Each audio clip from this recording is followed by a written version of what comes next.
Salut les cuisiniers et cuisinières, aujourd'hui on se retrouve pour faire une mousse au chocolat. Recette très simple, pour ça il vous faut 3 œufs, du sel et du chocolat noir. Donc dans un bol, vous cassez la tablette de chocolat en morceaux parce qu'on va la faire fondre au bain-marie. Donc prévoyez une casserole avec de l'eau que vous faites chauffer. Vous déposez le bol dans la casserole et le chocolat va fondre avec la chaleur de l'eau. Faites attention de ne pas vous brûler surtout.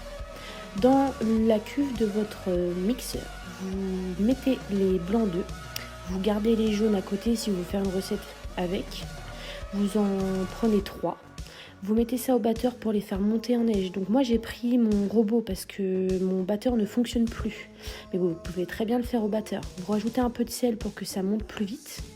Vous surveillez votre chocolat en attendant qu'il fonde bien, qu'il soit bien lisse comme moi, mais laissez-le refroidir avant de l'ajouter aux blancs en neige, parce que sinon ils vont retomber.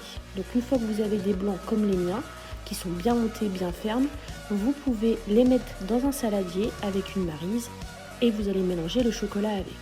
Et surtout, je rappelle, pas de chocolat chaud, sinon les blancs vont retomber.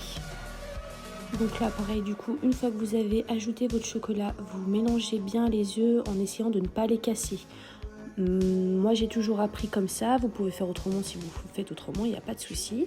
Donc une fois que vous avez obtenu cette texture-ci, personnellement, j'ajoute du sucre vanillé, ce qui ajoute une petite note sucrée. Parce que c'est vrai que c'est un petit peu amer le chocolat noir. Pareil, vous pouvez prendre du chocolat au lait si vous voulez, il n'y a pas de souci. Mais ce qui est important, c'est de le faire fondre au bain-marie. Parce qu'au micro-ondes, je ne suis pas fan. Ça a tendance à faire un peu croûter le chocolat. Donc faites comme vous le sentez, mais moi, bain-marie, obligé.